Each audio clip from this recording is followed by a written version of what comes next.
हम आपके सामने आशुतोष पाठक एक बार फिर एक नए उम्मीद और नए विश्वास के साथ कुछ टॉपिक लेकर आए हैं बिहार के संदर्भ में।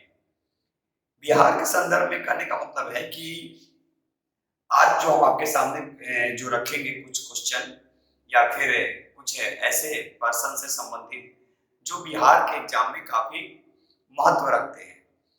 जैसे आज हम लोग देखेंगे जयप्रकाश नारायण के बारे में। ध्यान से सुनिएगा और जयप्रकाश नारायण के बारे में कैसे कैसे क्वेश्चन पूछता है कि सबसे पहले इनको क्या बोला गया, जेपी। इसके बाद क्या बोला गया, लोक नायक। याद रखिएगा, यानी आपसे क्वेश्चन आप देखे होंगे बीपीएससी में कि कई बार क्वेश्चन पूछा गया कि लोक नायक के नाम से किसे जाना जाता है। तो लोक नायक के नाम से जो जाना जाता है वो जयप्रकाश नारायण को जानते हैं। जेपी के नाम से किसको जानते हैं, तो वो जयप्रकाश नारायण। जन्म सबको मालूम है, जन्म कब हुआ, 11 अक्टूबर। याद रखिएगा 11 अक्टूबर इनका जन्म दिवस है, ये याद रखेंगे डेट। स्थान पूछेगा तो सीता दियरा। याद रखिएगा सीता दियरा। पत्नी का नाम पूछेगा तो प्रभावती देवी। क्यों पत्नी का नाम पूछने की संभावना है, तो ये स्वतंत्रता आंदोलन में इन्होंने काफी महत्वपूर्ण भूमिका निभाई थी। याद रखिएगा, यानी ये स्वतंत्रता जो आंदोलन हुआ, स्वतंत्रता संग्राम जो हुए थे, स्वतंत्रता जो आंदोलन जो हुआ, उस स्वतंत्रता आंदोलन में ये महत्वपूर्ण भूमिका निभाई थी। ठीक है, तो इनकी पत्नी का नाम कभी कभी पूछा जा सकता है। अब देखेंगे ध्यान से कि और क्या क्या पूछने की संभावना है। अगर बिहार साम्यवादी, याद रखिएगा साम्यवादी की बात करेंगे तो साम्यवादी पार्टी की जो स्थापना जो किया गया था उसमें एक सदस्य जयप्रकाश नारायण भी थे। याद रखिएगा, एक जो सदस्य जो हुआ करते थे उनमें जयप्रकाश, अभी और भी बहुत सारे लोग हैं लेकिन हम जयप्रकाश नारायण पे बात कर रहे हैं। उसी तरह बिहार कांग्रेस सोशलिस्ट पार्टी, याद रखिएगा बिहार कांग्रेस सोशलिस्ट पार्टी।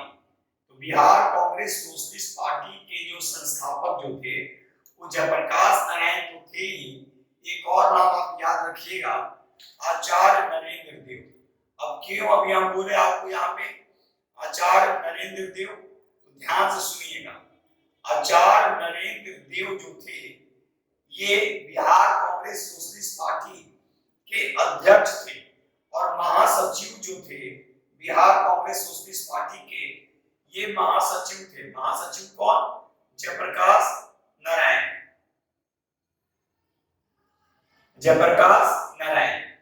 तो ध्यान दीजिएगा, यानी कहने का मतलब ये था कि अभी हमने जो टॉपिक देखा जयप्रकाश नारायण, तो जयप्रकाश नारायण को क्या बोलते हैं, जेपी लोक नायक। याद रखिएगा, जन्म पूछता है कि जन्म दिवस 11 अक्टूबर। स्थान पूछता है तो सीता दियरा। पत्नी का नाम प्रभावती देवी। क्यों, बता चुके, स्वतंत्रता आंदोलन में ये काफी सक्रिय थी। साम्यवादी पार्टी के संस्थापकों में से एक जो थे वो जयप्रकाश नारायण थे। बिहार कांग्रेस सोशलिस्ट पार्टी, देखिए साम्यवादी दल की स्थापना होती है 1931 और बिहार कांग्रेस सोशलिस्ट पार्टी की स्थापना होती है 1934। ये डेट काफी इंपॉर्टेंट है, याद रखिएगा। तो बिहार कांग्रेस सोशलिस्ट पार्टी के संस्थापक आचार्य नरेंद्र देव और जयप्रकाश नारायण थे, जिसमें आचार्य नरेंद्र देव जो थे ये अध्यक्ष थे, लेकिन जयप्रकाश नारायण क्या थे, महासचिव। अब देखेंगे कि जयप्रकाश नारायण आखिर इतने चर्चा का विषय क्यों रहता है हर बार के बीपीएससी के एग्जाम में कि जयप्रकाश नारायण के बारे में क्वेश्चन आता है। तो भारत में जो सबसे बड़ा जो छात्र आंदोलन जो हुआ था ये जयप्रकाश नारायण के नेतृत्व में ही हुआ था और 5 जून, याद रखिएगा 5 जून 1974 ईस्वी को इन्होंने संपूर्ण क्रांति का नारा दिया। ठीक है, संपूर्ण क्रांति का जो नारा जो दिया गया था 5 जून 1974, और ये बहुत बड़ा छात्र आंदोलन था। ठीक है, आज भी सभी लोग इन्हीं को अपना प्रेरणा मान के आगे बढ़ते हैं। भले बाद में जाके क्या करते हैं वो तो सबको दिखता है, लेकिन इनके काम पे खुद जिनसे लोग निकले, इनसे जो निकले, इनके केवल बस नाम का यूज करता है लोग, और आप खुद देखते हैं और छात्रों पे लाठी बरसाए जाते हैं। तो खुद आप सोचिए कि जो लोग इनसे निकले, इनको अपना आदर्श मानते हैं केवल अपने राजनीतिक फायदे के लिए, ठीक है। तो हम लोग को समझना होगा, और ऐसे महान विभूतियों को तो कम से कम उन लोगों को तो छोड़ देना चाहिए। आप ठीक है, आप याद करते हैं, सबकी अपनी स्वतंत्रता है, लेकिन उन पे राजनीति नहीं होनी चाहिए, ठीक है। ये मेरा अपना व्यक्तिगत राय है। खैर, तो हम जयप्रकाश नारायण के बारे में देखें, ठीक है। अब एक क्वेश्चन और पूछना है, ध्यान रखिएगा, इस पर पूछा भी था कि ये भारत छोड़ो आंदोलन के समय जयप्रकाश नारायण हजारीबाग जेल से किस दिन भागे थे? तो दीपावली के दिन भागे थे। और एक क्वेश्चन और पूछता है, ध्यान रखिएगा, कि 1946 ईस्वी में जब जयप्रकाश नारायण को जेल से रिहा किया गया, याद रखिएगा, जब 1946 ईस्वी में जयप्रकाश नारायण को 1946 में जब ये जेल से रिहा होते हैं, ठीक है, जेल से रिहा होते हैं, तो क्या मनाया जाता है? तो अप्रैल 1946 ईस्वी को जयप्रकाश दिवस मनाया गया, याद रखिएगा। यानी जयप्रकाश दिवस कब मनाया गया? तो अप्रैल 1946। अब किस लिए मनाया गया? तो जेल से रिहा होने के उपलक्ष्य में ही मनाया गया था। दूसरी चीज, इनकी एक पुस्तक है, ऐसे तो 2-3 पुस्तक इनकी काफी इंपॉर्टेंट है, लेकिन एक पुस्तक जो हमेशा पूछता है, प्रिजन डायरी, याद रखिएगा।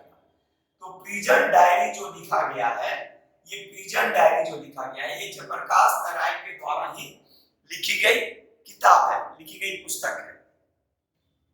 तो एक प्रयास मेरा रहता है कि आपके सामने कुछ क्वेश्चन रखें, लेकिन जयप्रकाश नारायण में 2-3 चीज याद रखिएगा, लोकनायक, उसके बाद 1931 साम्यवादी पार्टी, और 1934, ये तो एकदम कंफर्म रहिएगा कि बिहार कांग्रेस सोशलिस्ट पार्टी के संस्थापक आचार्य नरेंद्र देव और जयप्रकाश नारायण थे, जिसमें आचार्य नरेंद्र देव अध्यक्ष और जयप्रकाश नारायण महासचिव बनाए गए थे। उसी तरह 5 जून 1974 संपूर्ण क्रांति का नारा इन्होंने दिया, ठीक है। और उसके पहले क्या, अप्रैल 1946 में लिखे कि जब ये जेल से रिहा हुए तो जयप्रकाश दिवस लिख दे रहे, जयप्रकाश दिवस मनाने की घोषणा की गई, मनाने की घोषणा, ठीक है। और 1942 में जब ये जेल से भागते हैं तो नेपाल में एक आजाद दस्ते का गठन करते हैं। तो ऐसे आपको हर जो पर्सन है, जो बिहार से जो जुड़े हैं, उनके बारे में जानकारी आपको हम देते जाएंगे, ठीक है। फिर जहां होगा उसमें सुधार करके फिर हम लोग आगे बढ़ेंगे। तो चलिए, ये जयप्रकाश नारायण के बारे में आपके सामने कुछ रखे टॉप में, उनसे रिलेटेड एग्जाम में कैसे क्वेश्चन पूछेगा। फिर एक नए टॉपिक के साथ बहुत जल्द मिलेंगे, तब तक के लिए अनुमति दीजिए। जय हिंद, जय भारत, भारत माता की जय।